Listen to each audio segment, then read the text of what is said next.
The posters were all set and placed near the front door, after days of meticulous preparation.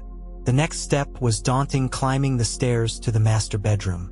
I swiftly stripped the bed, maneuvered the mattress off the queen-sized frame, and half-lifted, half-slid it down the stairs, through the hallway, out the front door, and onto the lawn next to the street. I then threw the slats and bedclothes down the stairs, following them outside and adding them to the pile next to the mattress. After another trip upstairs, I disassembled the side rails and swiftly carried them outside. Glancing at my watch, it was 4:22. Time was of the essence. I needed to finish by 5. I managed to reassemble the bed by 4:35. Next was the kitchen table, light enough for me to handle alone. I angled it sideways through the door and placed it next to the bed in the yard. The last item was the 6x8 throw rug in the living room.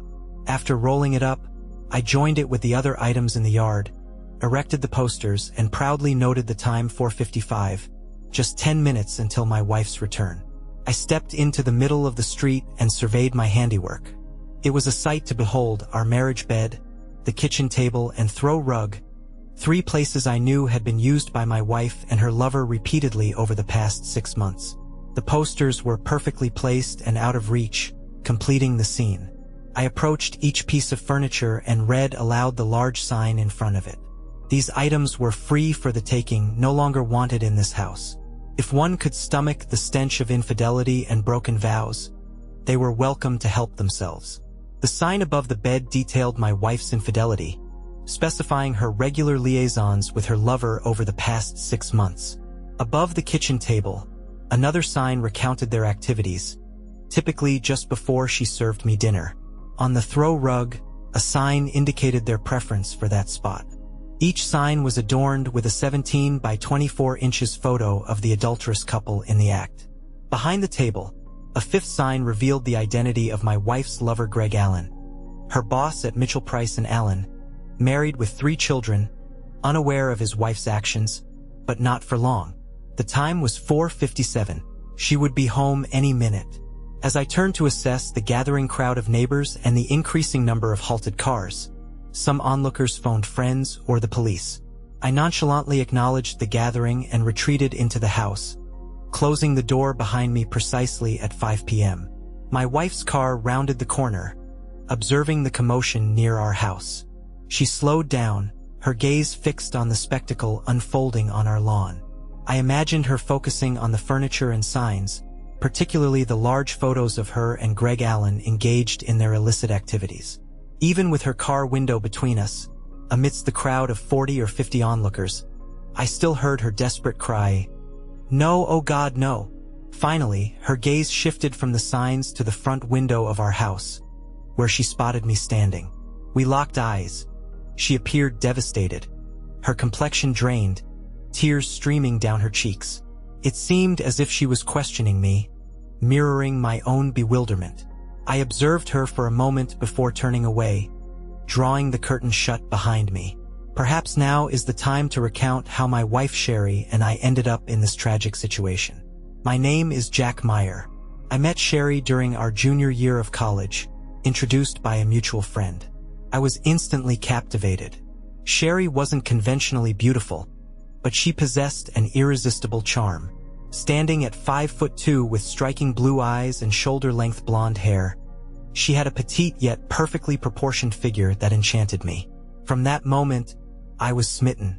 Sherry and I began dating, quickly becoming inseparable. Within a month, we shared our first intimate moment, an experience unlike any other. I was consumed by my love for Sherry, unable to get enough of her. Though we were not virgins, our passion for each other was all-consuming. Every moment together was blissful, every touch electric. Our love deepened over the years. After graduating, we married and settled into our first home, a condo in Van. Sherry pursued a career in real estate while I found work in electronic manufacturing. We built a life together that I believed to be perfect. For the next 13 years, we shared an idyllic existence, first in our condo and later in our dream home. As our finances improved, we welcomed our children Shelby, now 8, and Ryan, now 6, whom we adored beyond measure. Our family was our world. So what went wrong? I wish I had the answers. I wish I had noticed the subtle signs indicating something was amiss. But I was oblivious, living in a bubble of love and trust. It took an unexpected event, our daughter Shelby falling ill at school, to uncover the truth. It was a Thursday when I received the call from the school nurse just before noon, informing me of Shelby's illness. In the midst of a staff meeting, I asked the nurse to contact my wife. Despite attempts to reach her at her office and on her cell, she was unreachable. So the nurse called me. Recognizing the urgency of fetching my daughter, I apologized to my staff and hurried to Shelby's school to retrieve her. Upon reaching home, upon opening the garage, I was startled by an unfamiliar car parked in my spot beside my wife's.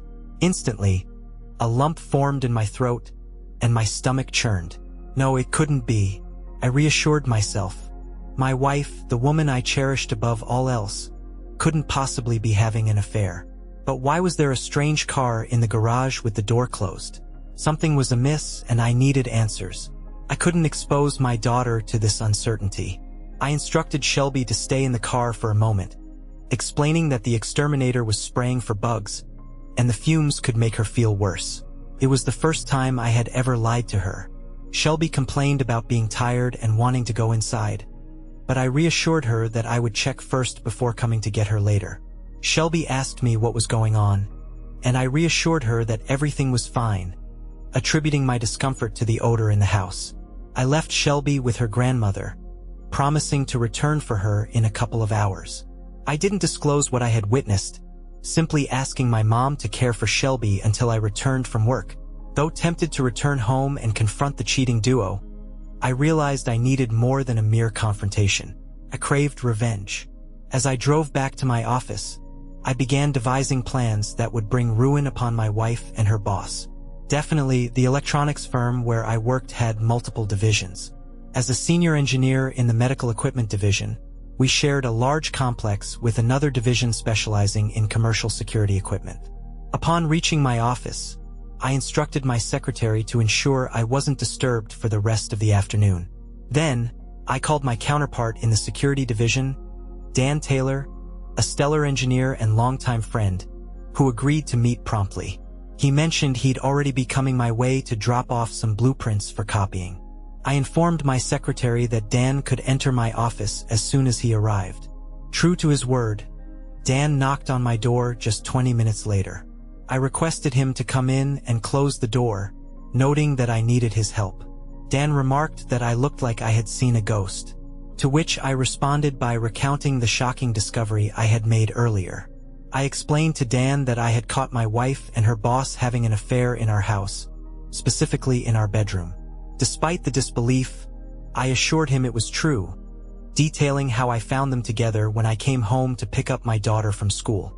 I refrained from confronting them at the moment, prioritizing my daughter's well-being by having her wait in the car while I quietly left and took her to my mom's house. Dan expressed his sympathy and asked about my plan moving forward. I admitted uncertainty but emphasized the need for evidence, mentioning my intention to gather audio and video recordings of their encounters. I sought Dan's assistance in acquiring security cameras and microphones to discreetly place around the house. Dan questioned the certainty of there being a next time, suggesting that the incident might have been isolated. However, I dismissed this possibility, citing conversations between my wife and her boss about regular rendezvous over the past 6 months. I explained my reasoning, noting the lack of alternative locations and the convenience of my empty house during work hours. After a few more minutes of discussion, we delved into the details. Dan mentioned having access to a new beta line of wireless miniature cameras and microphones compatible with my laptop or home computer. Additionally, he had a small voice-activated recorder I could discreetly place under Sherry's car seat to capture any conversations she might have while driving. It would only record her side of the conversation, but it was better than nothing. I expressed gratitude and informed him I'd collect everything from his office the following day. Returning home that evening proved to be the most challenging task I'd ever faced. I wasn't sure if I could face my wife and pretend nothing had happened. I decided the best course of action was to make Sherry believe I wasn't feeling well, which was true. I retrieved Shelby from my mom's, and upon arriving home, Sherry was preparing dinner in the kitchen. Upon seeing Shelby with me, she grew frantic. I questioned Sherry about her whereabouts and why she hadn't informed me about Shelby's illness, mentioning that I received a message from the school nurse on the answering machine. Sherry explained that she must have accidentally turned off her phone while showing houses and had been busy all day. I couldn't help but think cynically that she was likely preoccupied with her affair with her boss instead of attending to our daughter. Despite this, Sherry hugged Shelby and apologized before helping her to bed. I acknowledged that despite her flaws, my wife did love our kids, and it seemed I was the obstacle to her happiness. Sherry then returned to the kitchen to prepare soup for Shelby and finish dinner for the rest of us. Feeling unwell myself, I informed Sherry that I would sleep in the guest room that night, just in case I was contagious. She noted that I felt clammy and looked pale. Silently, I acknowledged the irony of feeling unwell after discovering my wife's affair, without responding. I headed upstairs, initially dreading entering the master suite, but needing my grooming supplies, toothbrush, and work attire for the next day. So I forced myself into the room. A window was open, and the scent of lovemaking had dissipated. The bed was neatly made. She must have changed the sheets. Pained me to look at it. All I could envision was her boss making love to her, whispering sweet nothings about belonging to him alone forever. Anger surged within me, but I suppressed it. I needed to remain composed until I could unleash havoc upon them both, and I would. That much was certain. I gathered my necessities and retreated to the guest bedroom, shutting the door behind me. I stripped down to my underwear and slipped into bed. My body felt rigid. I wanted to weep, but I stifled the urge. I had a mission to accomplish, and I couldn't allow emotions to interfere. For hours, I lay in the darkness, sleep evading me. After tending to the kids and putting them to bed, my wife entered the room. I pretended to be asleep. She pressed her palm against my forehead before exiting the room, shutting the door behind her. Sherry typically handled taking the kids to school, so I rose early, showered, and left the house before her awakening. It probably struck her as odd, but I could simply attribute it to needing to compensate for lost time from yesterday when I felt unwell. Frankly, I didn't care much about her opinion at this point. I just wanted to be free from what until yesterday I believed was a blissful marriage founded on lifelong loyalty, honesty, and commitment. How painfully mistaken I was. Arriving at work before the rest of the staff, I brewed a pot of coffee and began outlining my strategies. I realized I needed to cancel our shared credit cards, transfer half of our joint accounts to a separate bank under my sole name, alter my will, life insurance, and 401k beneficiaries, removing Sherry and naming only Shelby and Ryan. It felt like such a trivial effort to dissolve the last 13 years of my life. It should have been more challenging. Deep down, I suspected it would become harder at some point. I also understood the necessity of securing a competent divorce attorney to protect myself from Sherry's potential exploitation. Being in a no-fault divorce state, infidelity wouldn't significantly affect the financial settlement, but it might aid in retaining custody of my children. Sherry had demonstrated my insignificance in her life, yet she was a devoted mother, and I didn't want to deprive her of her children. I merely sought joint custody to ensure I remained a vital presence in their lives. I fought to suppress thoughts of our life and the humiliation of overhearing my wife praise her lover's superiority to me in every aspect. If I allowed myself to dwell on it now, I'd begin to doubt myself, which I couldn't afford at the moment. That reckoning would come later, and when it did, it would likely devastate me. With my to-do list complete, I phoned Dan's office. He assured me everything would be ready by noon and offered to assist me in installing and operating the equipment. As I attempted to focus on clearing paperwork from my desk, I noticed Sherry's call on my cell phone. Despite her typically affectionate tone, her voice only fueled my anger. This time, Sherry expressed concern about my well-being, mentioning that she hadn't been able to check on me before I left that morning. I responded vaguely, stating that I needed to clear my head. She suggested an idea to make me feel better that evening, but internally, I couldn't help but feel resentful and deceived by her lies. However, I kept my response neutral, indicating that we would see. Sherry commented on my apparent lack of interest, to which I replied that I was preoccupied rather than uninterested. We agreed to meet at home by 6 o'clock, and she reassured me that she would be in the office all day if I needed to reach her. I phoned Dan, who confirmed everything was prepared. He instructed me to meet him at the loading dock entrance.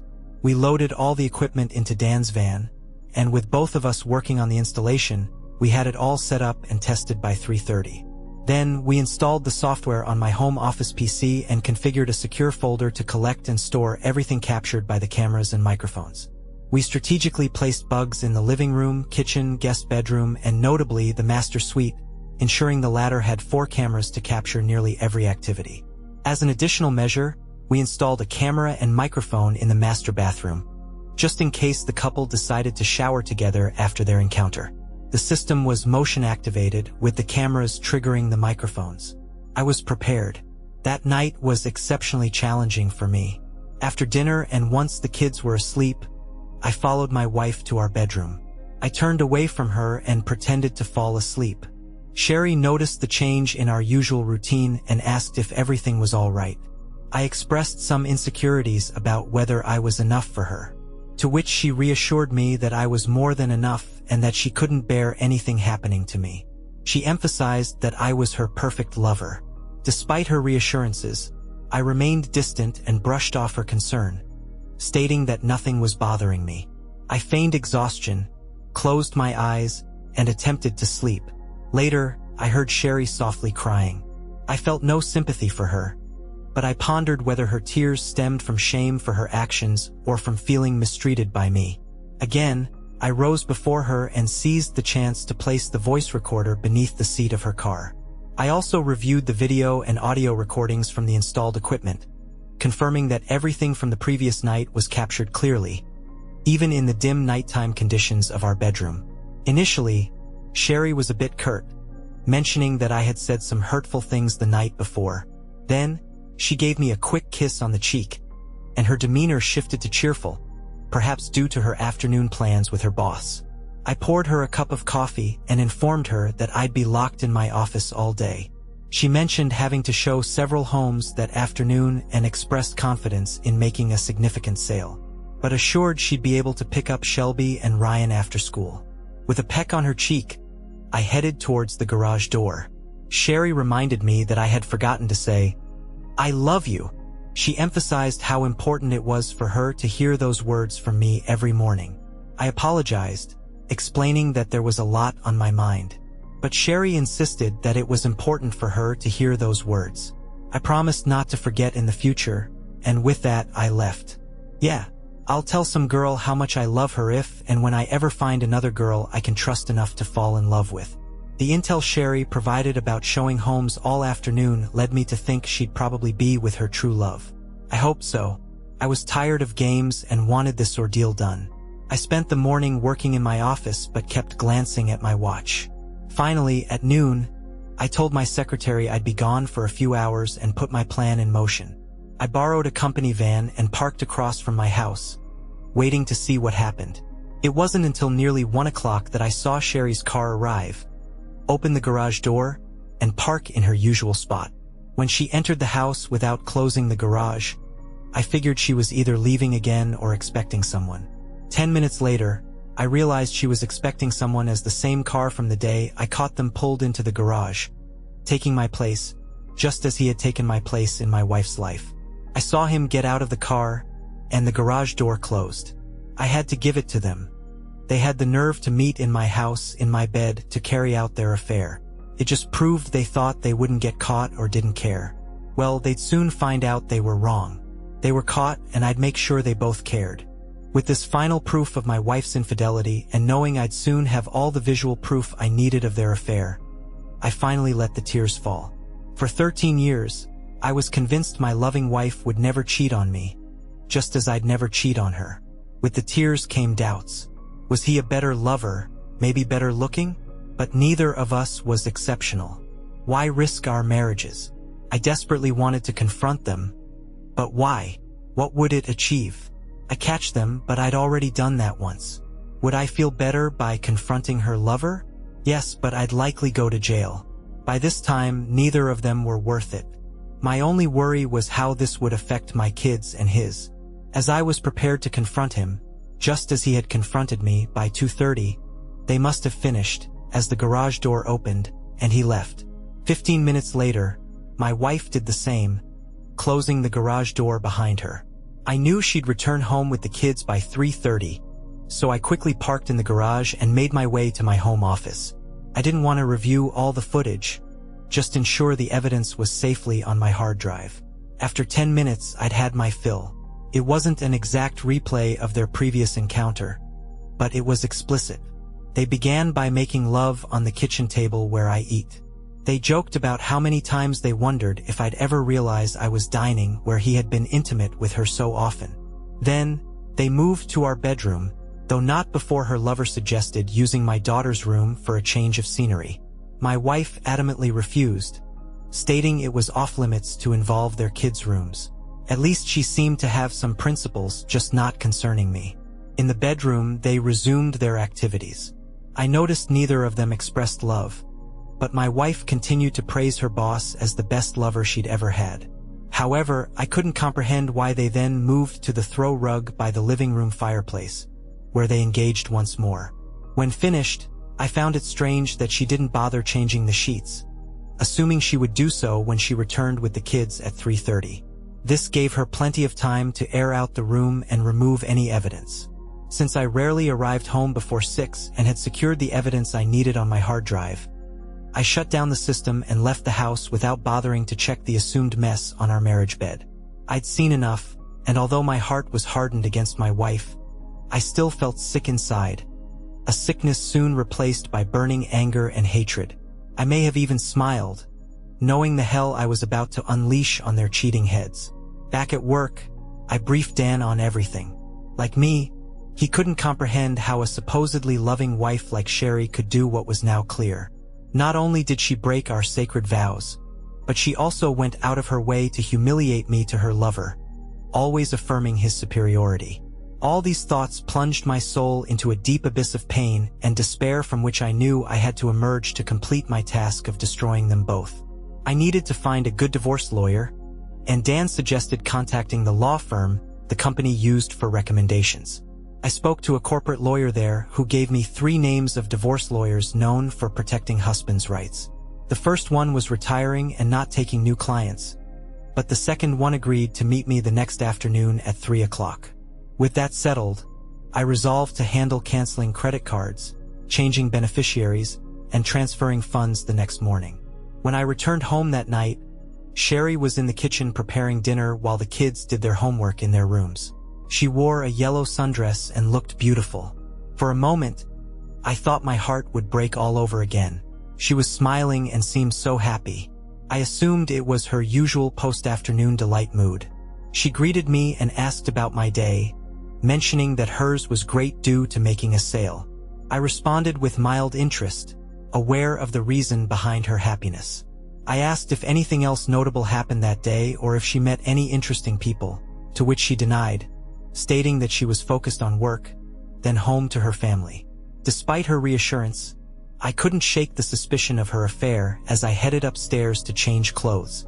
While changing, I noticed the sheets had been replaced and the room aired out. Upon returning to the kitchen, I mentioned the water on the shower floor and asked if she had showered that afternoon. She appeared startled and denied it, suggesting a possible clogged drain. I speculated about the possibility of someone sneaking into the house for a rendezvous and showering afterward, which seemed to unsettle her. She attempted to brush it off with humor as dinner progressed. Conversation was minimal. I surprised Sherry by switching seats with her, prompting her to question the change. I explained it as a desire for a change of scenery. She appeared puzzled and ate little, mainly moving food around on her plate. During dinner, the kids talked about their day, but Sherry and I mostly listened, making occasional comments. After we all helped clean the dishes, I returned to my office to work on my project. I reviewed footage from that day and selected suitable stills to turn into photographs, which I downloaded to a photo file for printing. Next, I carefully crafted wording for the signs I would create with the photographs.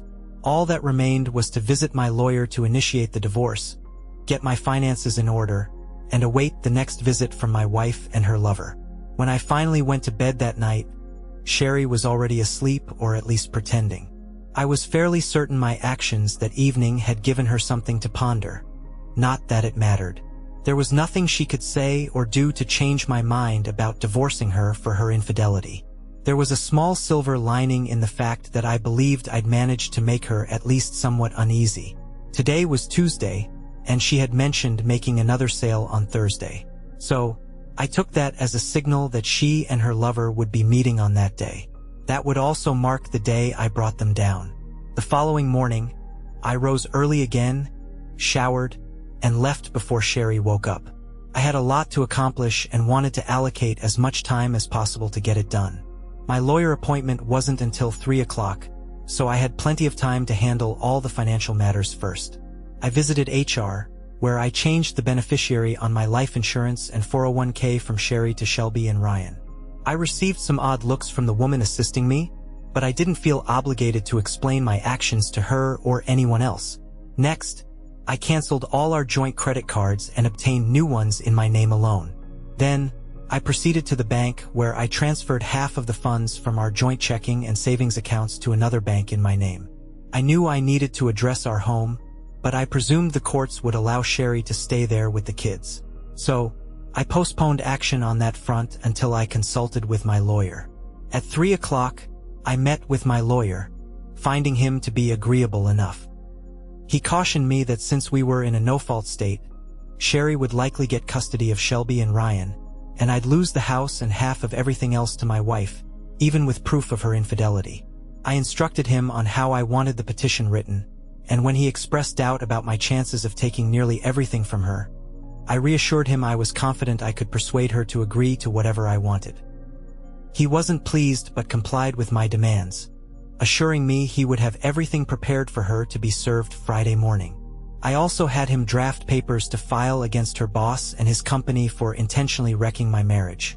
Those documents would also be ready by Friday morning. I was prepared. When I returned home that evening, I kept my demeanor cool toward Sherry.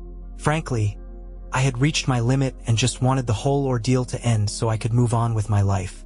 I knew there was still a lot of pain and heartache ahead, but I acknowledged there was no turning back.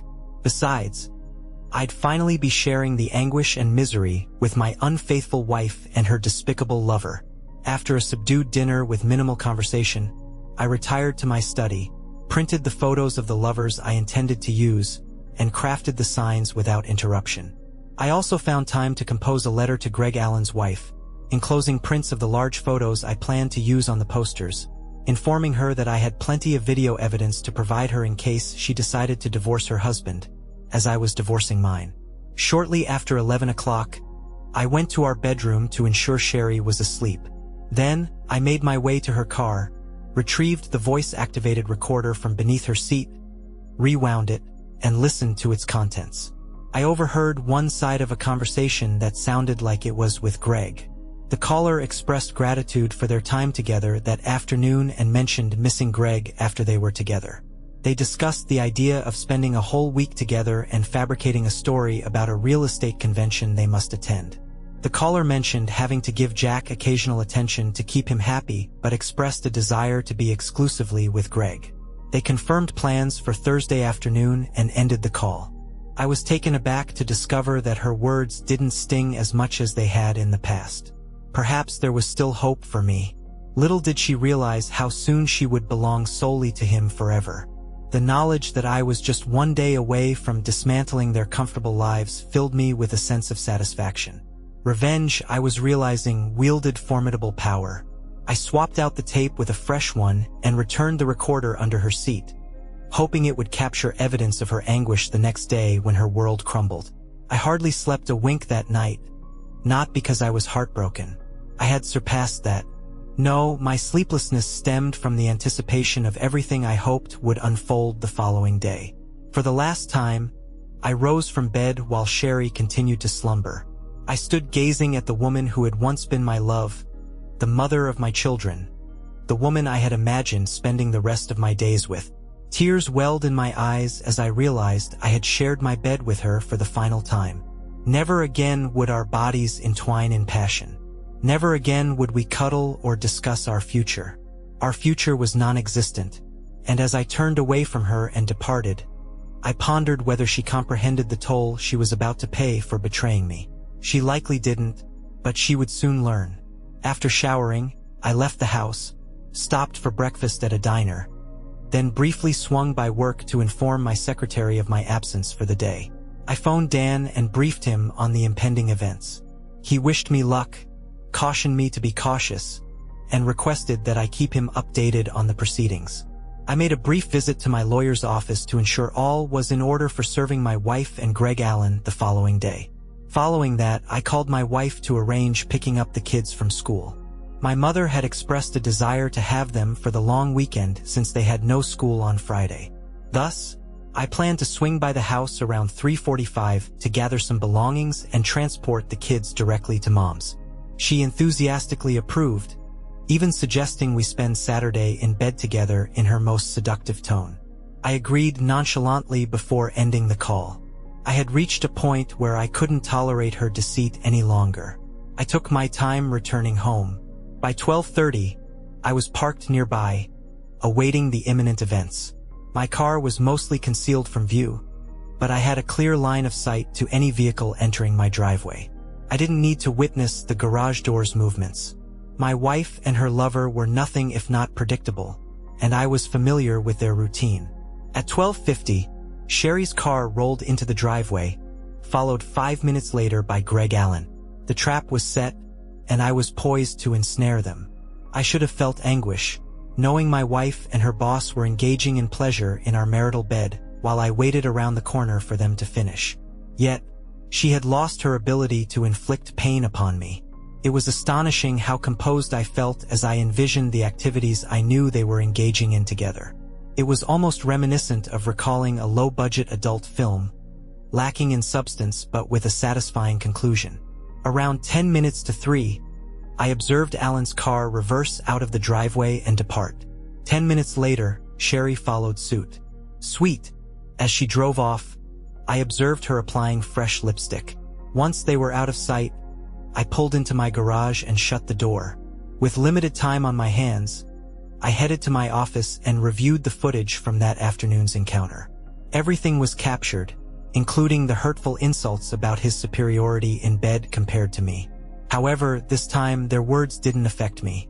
After ensuring the footage was securely stored on my hard drive, I spent the next 10 minutes carrying my handcrafted signs adorned with their photographs upstairs and positioning them near the front door for easy access. Then, I packed essentials like a toothbrush and clothes for Shelby and Ryan into my car. The only remorse I felt about my impending actions was for the pain I was about to inflict on my beloved children. Yet, I found solace in knowing I hadn't caused the pain of their parents' separation. That responsibility rested solely on their mother's shoulders. She chose to engage in a prolonged affair, ultimately tearing our family apart. At 3:15, I drove to their school and was waiting when the final bell rang to pick them up. I informed them they'd spend the weekend with Grandma, which thrilled them, given her penchant for spoiling them. 45 minutes later, I dropped them off and returned home, ready to set my plan in motion. And thus we come full circle to where we began: bed, table, and rug displayed on the lawn, adorned with signs, watched by neighbors, awaiting Sherry's return to the dreadful truth that I held all the knowledge. That night, I expected to hear from Sherry, but I didn't. There was a late call from her cell phone, but when I answered, silence greeted me. An hour after Sherry departed, the police paid me a visit. While understanding, they insisted I remove the signs and photographs to avoid disturbing the peace and public indecency charges. I complied. They served their purpose, seen by my wife, and from the look on her face before I turned away, I knew her life had begun its descent into chaos. That evening, I drowned my sorrows in a substantial amount of Maker's Mark and drifted into an alcoholic stupor. Friday morning greeted me with a monstrous hangover. Yet, despite it, I felt empowered, though saddened and alone.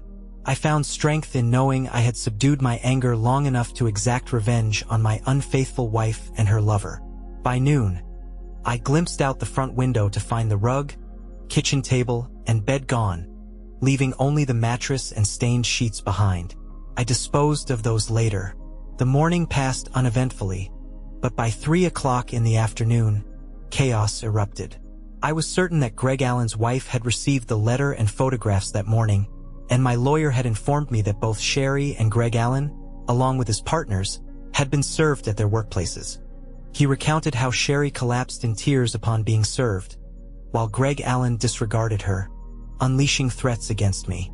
His partners retreated behind closed doors for 15 minutes before emerging to present Sherry with her final check and informing Greg that his partnership was terminated. When he informed them of his refusal to sell to them, they cited their corporate bylaws morality clause regarding love fraternization with staff members. This provision empowered them to sever all ties with him and his mistress.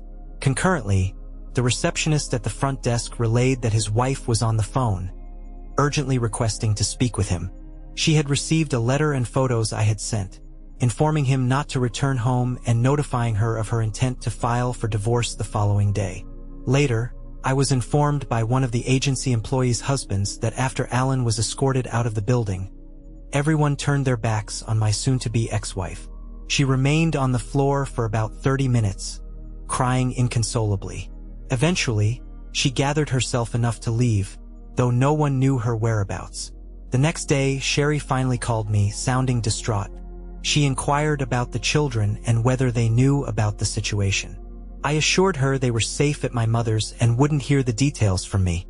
She thanked me for my discretion and asked to retrieve some belongings, to which I agreed, offering to leave for a few hours.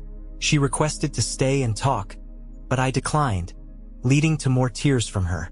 She pleaded for my understanding, expressing remorse and claiming she never intended to hurt me. I laughed at her apology, questioning how she could claim innocence when she had expressed love and longing for her lover, comparing him favorably to me. I accused her of betraying me with her words to him, saying I had recordings of her confessing these feelings.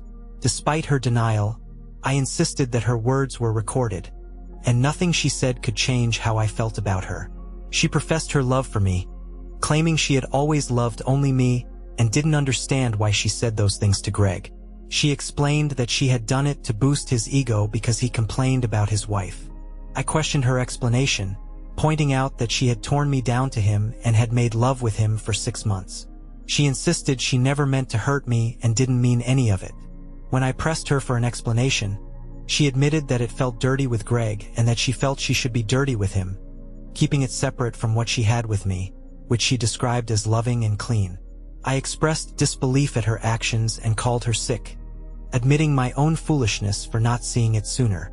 She begged for a chance to make it right, insisting that she loved only me and belonged to me. She pleaded for forgiveness and offered to come to me immediately, begging me not to leave her. I informed Sherry that I no longer loved her and that she was the one who left me.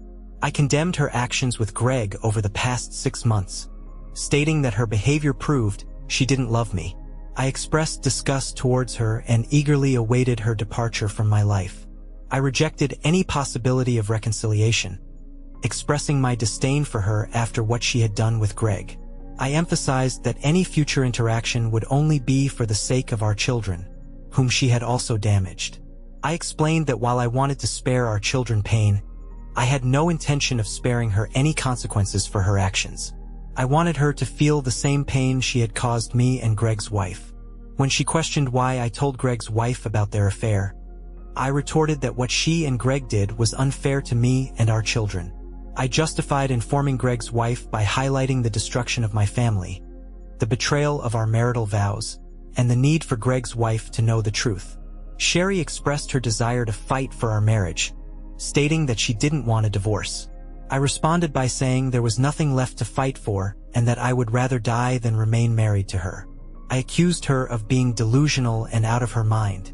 She urged me to read the divorce petition she served me with, claiming that if I agreed to joint custody for our children, I could stay in the house and receive half of our assets. However, she threatened to share the videos of her affair if I didn't agree to her terms. When I doubted her willingness to follow through with the threat, she insisted that she could and would do it out of hatred towards me. She pleaded with me to sign the divorce papers, but I remained firm in my decision. In the end, she begged me to sign the papers, but I refused, insisting that she should sign them instead. After hanging up on her, Sherry signed the divorce papers, and the divorce was finalized in 6 months. She now lives with Shelby and Ryan in our former home while I reside in a nearby condo. Despite the divorce, we remained in the same school district to minimize disruption for the kids. Although they still felt the pain of the breakup, Shelby disclosed that their mother acknowledged her mistake, accepting that our marriage couldn't overcome it. However, we reassured the kids that we would always be there for them. As for what Sherry told her parents and sister about the breakup, I'm uncertain, but they still communicate with me, indicating she likely didn't place blame solely on me. My mother perceived the divorce as something neither Sherry nor I could move past. I had the chance to retrieve the audio recorder from Sherry's car one last time, capturing a memorable conversation. She called Greg and thanked him for their time together, expressing concern about my suspicions and suggesting they pause their affair temporarily. Upon arriving home, she discovered signs and photographs revealing my knowledge of her infidelity, leading to her panic and realization of the consequences. She called Greg in distress, informing him that I knew everything about their affair and broke down into tears. It's been over a year since we endured those trying times, and gradually, I'm beginning to piece things back together. I still steer clear of dating and will likely continue to do so for a while. The idea of reliving what I've just gone through makes me wary of diving into another serious relationship. Shelby mentioned that her mom went on one date but returned home in tears, and as far as she knows, hasn't dated since. Sherry found work as a receptionist in a retirement village and has put her real estate career on hold, at least for now. I've never found out if she keeps in touch with Greg Allen, and frankly, I don't care. Greg Allen and his wife divorced, and he's been struggling to find employment. Even though I didn't share the videos of their intimate encounters with anyone, Sherry knew I wasn't sympathetic towards Greg. It seems many businesses are wary of hiring someone with a reputation for seducing married women and causing marriages to dissolve. Although I blurred Sherry's face in the videos, I retained all the audio. I recently heard that Greg's ex-wife is dating a kind police officer, and it appears to be serious. Good for her. Speaking of Greg's former employer, to avoid negative publicity, they offered me a generous settlement to prevent a lawsuit. I accepted. As far as I'm concerned, that chapter is closed. For now, my focus is solely on my children and their future. Perhaps one day my own future will take precedence.